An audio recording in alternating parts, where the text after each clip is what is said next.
9월 들어서도 2차 전지 소재주들에 대한 열기가 엄청납니다.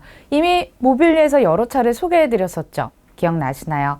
2021년 6월 9일에 방송했던 이 영상 보고 다음 거래일 첨보와 후성을 담았더라면 약 64% 혹은 79% 정도 수익 중이실 거고요. 아니면 2021년 6월 19일 모빌리와 함께 배터리 유망 종목 탐구하셨더라면 LNF의 로켓 상승을 함께 하셨을지도 모르겠습니다. 자, 그리고 7월 달에 2차 전지 소재주 신고가 경쟁 다뤄드리면서 그때도 신고가였던 에코프로 BM 방송 나갔었는데요. 그때 26만 원도 비싸다고 생각하셨을지 모르겠지만 9월에 또다시 레벨업 했죠. 43만 원을 넘겼더라고요.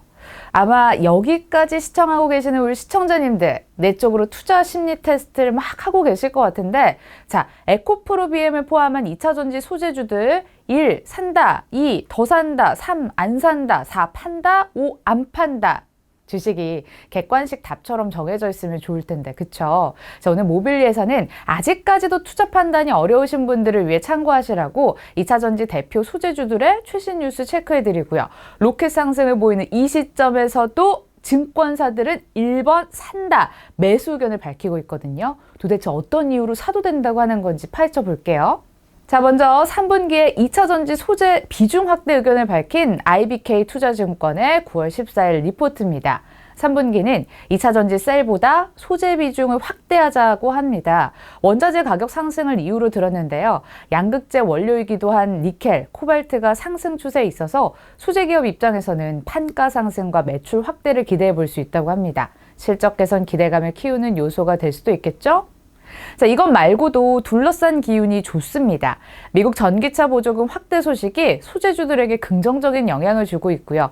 애플카 자체 개발 행보가 점쳐지면서 KB증권은 에코프로 BM, LNF, 한솔케미칼, 포스코케미칼의 공급 계약 가능성을 언급하기도 했습니다. 자, 우리가 모빌리를 통해 쭉 살펴왔잖아요. 전기차 시장이 커지는 건 자명하고 대부분의 소재 기업이 증설을 통해 생산 능력을 시기적절하게 키우는 것도 확인됐고, 일부 기업은 기술 경쟁력이 있는 것도 알겠는데 가장 큰 문제, 주가 위치 아닌가요? 내가 들어갈 수 있는 자리인가, 더 살 수 있는 상황인가, 이 궁금하실 텐데 이 부분은 개별 기업에 대한 증권사 리포트로 바로 확인해 보겠습니다. 첫 번째 기업은 양극재 대표주자 에코프로 BM입니다. 올 들어 9월 중순까지 146% 급증했는데요. 일부 증권사의 목표가를 넘어서긴 했지만 또 다른 목표가 53만 원이라든지 52만 8천 원 등을 따져봤을 때 아직 더 올라갈 여지가 있다고 보는 것도 같고, 9월 매도 의견은 없었습니다.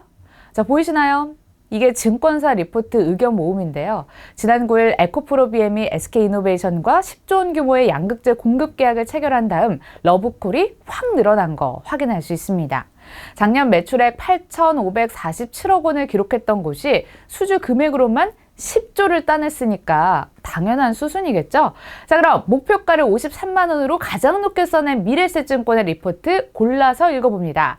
대장님, 먼저 24년으로 가겠습니다 라는 제목이고요. 벌써 미래에셋은 기대감 타고 3년 후 미래가 있나 봐요. 수주가 주는 의미를 보자고 하는데요. 과거 에코프로 BM은 계약 공시를 띄울 때마다 주가가 레벨업 되어 왔다고 해요. 더구나 이번 수주는 작년 매출액의 1182%에 해당하는 역대급 잭팟이었으니 말 다 했죠. 그리고 더 놀라운 건 이번 수주 계약이 끝이 아닐 것 같다는 데 있습니다. 자, 이번에는 포드나 폭스바겐향 물량으로 추정되는 SK이노베이션과의 계약이었지만 에코프로 BM은 SK이노베이션 말고 삼성 SDI에도 납품을 하고 있다는 점. 삼성 SDI가 지난 14일에 출시한 리비안 R1T 전기 픽업 트럭에 원통형 배터리를 공급하고 있고, 또 연말까지 스텔란티스나 폭스바겐 등의 배터리 셀 등을 공급할 가능성이 높은데요. 혹시 이 계약이 또 성사된다면 에코프로 BM은 또 추가로 삼성 SDI와도 계약을 이룰 가능성이 높다고 보는 겁니다. 그래서 뉴스 노출 이후에도 계속 상승세를 이어가는 이유였을지 모르겠습니다.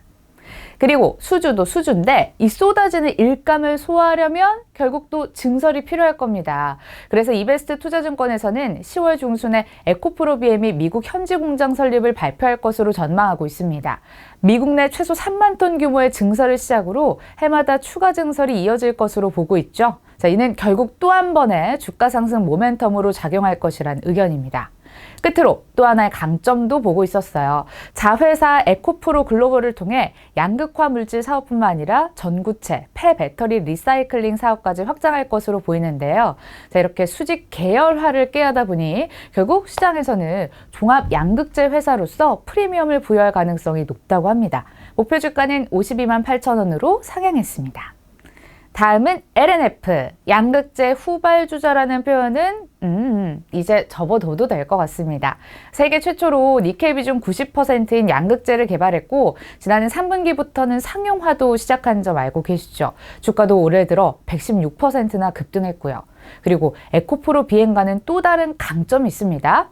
테슬라와 함께 달린다는 점이죠. 뛰어난 양극재 기술을 바탕으로 테슬라 협력사 타이틀을 거머쥐었는데 국내 소재업체 중에선 유일하게 완성차 기업과 직접 계약해서 눈길을 끌었습니다. 우리는 테슬라에 납품하는 NCMA 양극재 공급으로 정리되는 이 키워드에 조금 더 주목할 필요가 있는데요. 1. 테슬라라는 엄청난 브랜드 입지를 생각해 볼 수 있고요. 기술력을 인정받은 하이니켈 양극재 선두기업 업체이기 때문에 테슬라가 배터리를 자체 생산하는 단계에선 양극재를 직접 납품할 가능성도 얘기되고 있습니다. 자, 이 하이니켈 NCMA는 단가가 높고 수익성이 좋은데 매출이 본격화되고 있다. 또 이를 감안하자면 다른 소재업체와 비교해서 중장기 매출 성장 가시성이 매우 높다는 평가들이 오갑니다. 이 밖에도 KB증권은 SK이노베이션의 존재감이 커지고 있다는 점도 주목하자고 합니다.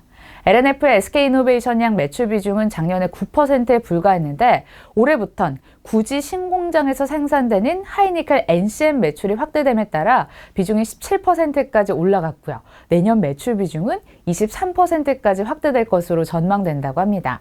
특히 2022년부터 니켈 함량을 90%까지 높인 NCM 양극재를 SK이노베이션에 공급할 예정이니까 수익성 좋아지겠죠? 실적 개선도 기대가 된다고 합니다.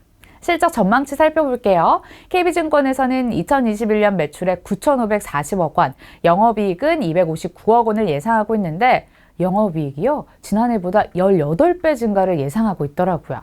그리고 연평균 성장도 가파릅니다. 2020년부터 5년간 영업이익 연평균 성장은 170%, 매출액은 112%를 추정하는 등 폭발적으로 성장할 것으로 예상되고 있습니다. 단 주의하실 점, 미래 성장 가능성을 고려하면서 KB증권이 목표 주가 15만 원이라는 숫자를 제시했을 텐데 이미 LNF 주가가 16만 원을 기록하면서 목표가 넘어섰던 상황이 있다는 거 체크를 하시고요. 주가 과열 가능성도 고려를 하셔야 될 것 같습니다. 참고로 다른 증권사 목표 주가로는 교보증권 18만 원, 미래셋증권 17만 5천 원 등이 있습니다. 다음 종목으로 넘어갑니다. 차트부터 보실까요? 이 종목도 매수 버튼에 쉽게 손이 나가지 않을 것 같은데도 KB증권은 가장 저평가된 2차전지 소재업체라고 하면서 목표 주가를 17% 상향했어요. 한솔케미칼 볼게요. 한솔케미칼이 배터리 소재주였어? 라는 생각이 드실 수 있지만 2024년이 되면 매출의 24%가 배터리 소재에서 나올 전망이라고 합니다. 현재 한솔케미칼은 반도체용 소재 과산화수소, 프리커서 생산도 하고요. 배터리 소재인 바인더, 2차전지 테이프, 실리콘 음극재 사업도 하고 있습니다. 아직 2차전지 소재 매출 비중이 높진 않지만 글로벌 배터리 업체와 테슬라에 납품하고 있다는 점, 그리고 엄연히 숫자도 찍히고 있다는 거 체크가 됩니다. 2021년 810억 원 정도의 매출을 기록했다고요. 게다가 KB증권은 3년 만에 3.8배 성장할 것으로 전망하고 있더라고요. 2차전지 소재주로서 성장 잠재력을 고려하다가 보니까 기업가치 재평가가 기대된다는 입장이었습니다. 또 저평가라고 본 이유는 PER을 이유로 들고 있는데요. 2022년 실적 추정치를 기준으로 한솔케미칼 15.9배, 2차전지 소재업체 평균 60.5배를 감안하며 3분의 1 수준에도 못 미친다는 설명입니다. KB증권은 장단기 실적 모멘텀을 동시에 확보한 업체로 평가하면서 목표 주가는 41만 원을 제시했습니다. 마지막은 SKC가 준비가 되어 있습니다. 모빌리 단골 손님이죠. SKC 이번 주 신고가를 기록하긴 했는데 또 이게 워낙 변동성이 극심해서 팔까 말까 고민되실 것 같더라고요. 증권사 의견도 엇갈려요. 둘 다 오늘 확인해 봅니다. 자, 먼저 매수를 외치는 키움증권, 증권사들 중에 가장 높은 목표 주가 25만 원을 제시합니다. 재밌는 건 SKC 스스로 평가하는 SKC의 향후 증설계, 기업 생산 목표치보다 더 큰 비전을 보고 있던 느낌이랄까요? 선생님 같았어요. 계산을 어떻게 했냐면 SKC의 그 여러 고객사들이 있는데 그중에 LG에너지솔루션과 SK이노베이션의 2030년 동박 사용량만 추정해도 70만 톤 정도로 증가할 예정이라고 합니다. 자, 이것만 따져봐도 SKC 너네가 생각한 것보다 2030년에는 더 많은 공급을 하게 될 건데 보수적으로 목표를 잡은 거 아니야 하면서 목표 주가도 상향 조정한 겁니다. 반면에 유안타증권은 똑같은 증설 계획을 두고 다른 의견을 가지고 있었는데요. 증설에 필요한 투자비 부담을 생각을 해보자 SKC가 2025년까지 도달하겠다는 증설 목표치 25만 톤을 위해선 자금 2조 9천억 원이 필요한데 그때까지 동박 팔아서 얻을 수 있는 순연금 규모는 절반도 못 벌 테고 그럼 외부 자금을 수혈을 받을 가능성이 큰데 그럼 또 그 돈 빌리느라 동박 지배력이 낮아질 거라는 점을 체크를 하자고 합니다. 게다가 SKC가 하고 있는 다른 사업 석유화학 제품 시황 둔화로 실적 성장이 고점에 달했을 가능성을 제시하면서 내년 연간 영업이익이 감소할 가능성도 전망했습니다. 그래서 목표 주가 14만 5천 원을 제시한다는 거죠. 아니, 듣고 보면 이게 매도 사인인가 싶으셨을 수도 있어요. 그래서인가요? 9월 1일 보고서가 나오고 나서 주가가 크게 흔들렸지만 또다시 하락분을 모두 만회하고 상승 랠리를 이어가고 있다는 점 보유하고 계신다면 앞으로 나올 뉴스나 기업 동향, 리포트 등에 귀를 꼭 열어두셔야 될 것 같네요. 자, 여기까지 배터리 소재 기업들에 대한 증권사의 시선과 최근 이슈 짚어봤습니다. 소재주들은 전기차 화재 사고나 리콜 사태 등의 리스크로부터 비교적 자유롭다는 장점도 있고 시장이 원하는 증설 계획들이 시기적절하게 발표가 되면서 주가가 끝도 없이 오르곤 있지만 주가 위치만 놓고 봤을 땐 편안하게 투자할 수 있는 상황은 결코 아니라는 거. 여러분들 분할 매수나 분할 매도 방법을 쓰시거나 또 나만의 기준점을 잡고 슬기롭게 대응하실 수 있는 현명한 투자자가 되셔야 될 것 같습니다. 자, 모빌리가 준비한 순서는 여기까지입니다. 다음 시간에 만나요. 안녕.